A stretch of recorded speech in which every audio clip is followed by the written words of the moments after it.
नमस्कार दोस्तों, अभी हम इस वीडियो में संस्कृत क्लास 10 का जो चैप्टर नंबर 2 है प्यूसम का पाटलिपुत्र वैभवम, इस पार्ट का हम टोटल ऑब्जेक्टिव क्वेश्चन आप लोगों को रिवीजन कराने वाले हैं। क्वेश्चन बैंक का 2011 से लेकर 2025 तक प्रथम पाली हो या द्वितीय पाली हो, अब तक जो भी क्वेश्चन पूछा गया है सभी क्वेश्चन का आप लोग रिवीजन कर लीजिए। जो क्वेश्चन नहीं याद होगा उसे याद कर लीजिएगा।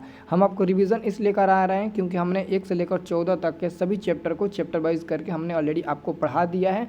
अब दोस्तों आप लोग को मैं रिवीजन करा रहा हूँ, ठीक है ना। सारा क्वेश्चन आपको बोर्ड एग्जाम में यहीं से पूछा जाता है, बार बार रिपीट करके, तो बहुत अच्छे तरीके से इस वीडियो को कंप्लीट देखना है। जो लोग वीडियो को कंप्लीट देख लेंगे लास्ट में जय मां सरस्वती कमेंट कर दीजिएगा, ठीक है ना। जो लोग लास्ट तक इस वीडियो को देखेंगे वो लोग कमेंट करना, प्लीज़ कमेंट कर दीजिएगा, ठीक है। देखिए दोस्तों, आपका पहला नंबर क्वेश्चन है कि मेगास्थनीज पटना किसके समय में आया था। मेगास्थनीज पटना चंद्रगुप्त मौर्य के शासनकाल में आया था और मेगास्थनीज यूनान का राजदूत भी था। दूसरा नंबर क्वेश्चन है पाटलिपुष्पों की पुतलिका की रचना के आधार पर पटना का कौन सा नाम है, तो पाटलिपुत्र हो जाएगा। दूसरा नंबर का आंसर हो जाएगा सी नंबर दूसरा का भी। तीसरा नंबर क्वेश्चन है दोस्तों पटना में कुमेदी महोत्सव कब मनाया जाता था। तो अगर पूछेगा पटना में कुमेदी महोत्सव कब मनाया जाता था तो गुप्त वंश शासन काल में बताइएगा, ऑप्शन नंबर ए हो जाएगा। और चौथा नंबर क्वेश्चन है कुमेदी महोत्सव किस ऋतु में मनाया जाता था। अगर ऋतु पूछेगा तो शरद ऋतु बताना, काल पूछेगा तो गुप्त वंश शासन काल बताना, है ना। और ऋतु पूछेगा तो शरद ऋतु हो जाएगा, डी नंबर आपका बिल्कुल सही जवाब मिल जाएगा।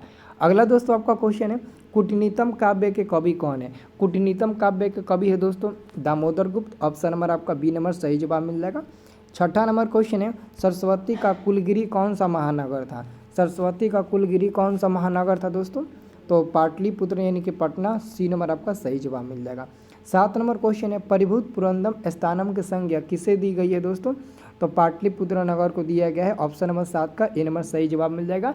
यही क्वेश्चन बार बार पूछा जाता है। देखो जैसे कि ये क्वेश्चन 18 में पूछा तो 24 में पूछ दिया, ये 19 में पूछा तो 24 में पूछ दिया, ये 19 के द्वितीय में पूछा है 26 के द्वितीय में या प्रथम में पूछ देगा, पक्का पूछेगा, बस याद कर लेना। अगला क्वेश्चन है दोस्तों गुरु गोविंद सिंह का जन्म स्थान कहाँ है, तो गुरु गोविंद सिंह का जन्म स्थान पाटलिपुत्र में यानी कि पटना में है। 9 नंबर क्वेश्चन है यूनान का राजदूत कौन था। ये क्वेश्चन 18 में भी पूछा, 19 में भी पूछा, 25 में भी पूछा, तो यूनान का राजदूत मेगास्थनीज था, ऑप्शन नंबर ए सही जवाब मिल जाएगा। अगला दोस्तों क्वेश्चन ध्यान से देखिएगा, अगला क्वेश्चन आपका है 10 नंबर। 10 नंबर क्वेश्चन है किसके काल में पाटलिपुत्र की रक्षा व्यवस्था उत्कृष्ट थी। तो चंद्रगुप्त मौर्य के शासन काल में पाटलिपुत्र की रक्षा व्यवस्था अति उत्कृष्ट था, ऑप्शन नंबर ए सही जवाब मिल जाएगा। 11 नंबर क्वेश्चन है पाटलिपुत्र वैभवम पाठ में किस शहर का वर्णन है। पाटलिपुत्र वैभवम पाठ में किस शहर का वर्णन है, तो पटना शहर का, ऑप्शन नंबर सी सही जवाब मिल जाएगा। 12 नंबर दोस्तों क्वेश्चन है दामोदर गुप्त ने किस काव्य की रचना किया था, तो दामोदर गुप्त ने कूटनीतम महाकाव्य की रचना किया था, डी नंबर वाला सही जवाब मिल जाएगा। अगला क्वेश्चन है दोस्तों 13 नंबर पाटलिपुत्र किस प्रांत की राजधानी थी, तो पाटलिपुत्र बिहार की राजधानी थी, ए नंबर सही जवाब मिल जाएगा। 14 नंबर क्वेश्चन है पटना का इतिहास कितना पुराना है। दोस्तों पटना का इतिहास 2500 वर्ष पुराना है, ये लगातार 18 में, 19 में, 20 में लगातार 3 दफ़ा पूछा है। नेक्स्ट क्वेश्चन है पटना शब्द किस शब्द से बना है, तो पतनम, ऑप्शन नंबर आपका सी सही जवाब मिल जाएगा। ये क्वेश्चन दोस्तों 21 में, फिर 22 रहकर 23 में पूछा, फिर 24 में पूछा, 25 रहकर 26 में 100% पूछेगा, याद कर लीजिएगा। अगला क्वेश्चन है 16 नंबर गुरु गोविंद सिंह किस धर्म के गुरु थे, तो गुरु गोविंद सिंह सिख संप्रदाय के 10वें गुरु थे, सिख धर्म के गुरु थे, डी नंबर सही जवाब मिल जाएगा। 17 नंबर क्वेश्चन है पटना में गंगा नदी पर कौन सेतु है, तो पटना में दोस्तों गंगा नदी के ऊपर गांधी सेतु का निर्माण हुआ है, जो एशिया महादेश का सबसे लंबा सेतु है, तो सी नंबर 17 का सही जवाब मिल जाएगा। सभी लोग चैनल को दोस्तों सब्सक्राइब कर लीजिएगा, है ना। अगला क्वेश्चन है दोस्तों 18 नंबर पाटलिपुत्र किस नदी के किनारे अवस्थित है। पाटलिपुत्र किस नदी के किनारे अवस्थित है, दोस्तों पाटलिपुत्र गंगा नदी के किनारे अवस्थित है। ये क्वेश्चन 11 में, 13 में, 21 में और 25 में पूछा गया है। 19 नंबर क्वेश्चन है पटना में हमेशा युद्ध, आग और बाढ़ का भय रहेगा, किसने कहा था, तो भगवान बुद्ध ने कहा था, ऑप्शन नंबर ए सही जवाब मिल जाएगा। 20 नंबर क्वेश्चन है गोलघर कहाँ है, तो दोस्तों गोलघर पटना में है, ऑप्शन नंबर बी सही जवाब मिल जाएगा। अगला क्वेश्चन है 21 नंबर आपका वही का अर्थ क्या होता है। वही का अर्थ क्या होता है, ये क्वेश्चन 2022 के द्वितीय पाली में पूछा गया है, तो दोस्तों याद रखना वही का अर्थ होता है आग, है ना। वही का अर्थ क्या होता है, आग होता है।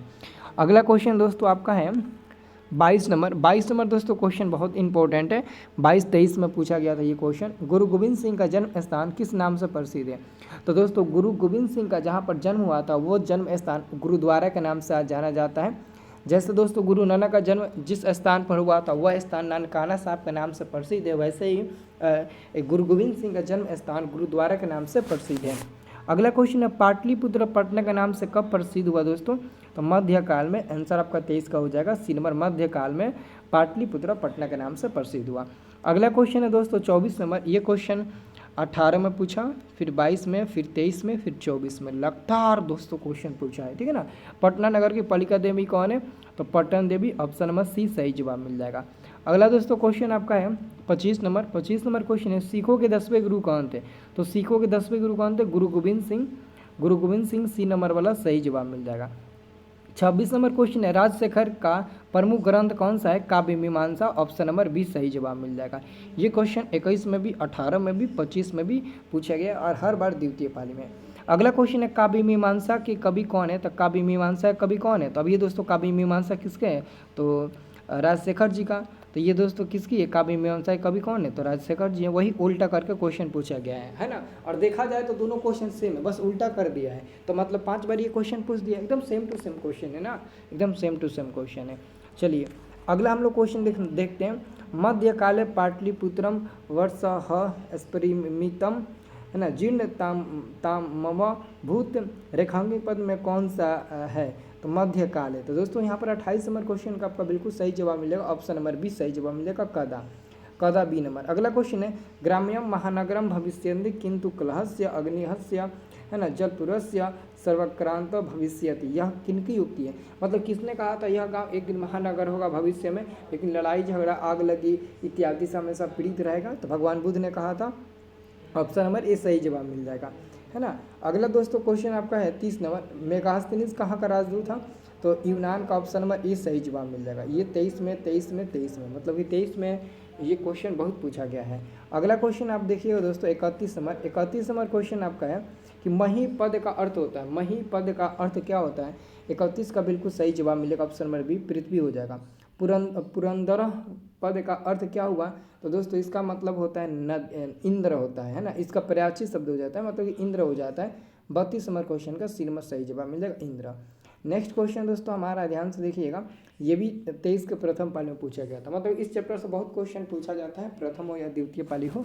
जैसे कि देख सकते हो, गुरु गोविंद सिंह सिख संप्रदाय से डैश डैश गुरु आश्रित रिक्त स्थानों की पूर्ति उच्च विकल्प से करे। कहने का मतलब है कि गुरु गोविंद सिंह सिख संप्रदाय के कौवा गुरु थे, तो 10वां गुरु थे। तो यहाँ पर 10म लिखा है ना, 10म का मतलब होता है ये 10वें गुरु थे, तो यहाँ पर आप 10म भर दीजिएगा, संस्कृत में लिखा हुआ है वो, ठीक है ना।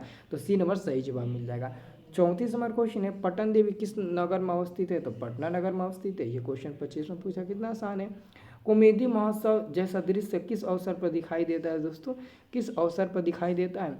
तो दुर्गा पूजा में शरद ऋतु में, है ना। तो ऑप्शन नंबर 20 सही जवाब मिल जाएगा, ठीक है। तो बहुत अच्छे से आप लोगों ने रिवीजन कर लिया होगा। तो लास्ट में कमेंट बॉक्स में ना जय माँ सरस्वती लिख दीजिएगा, ठीक है।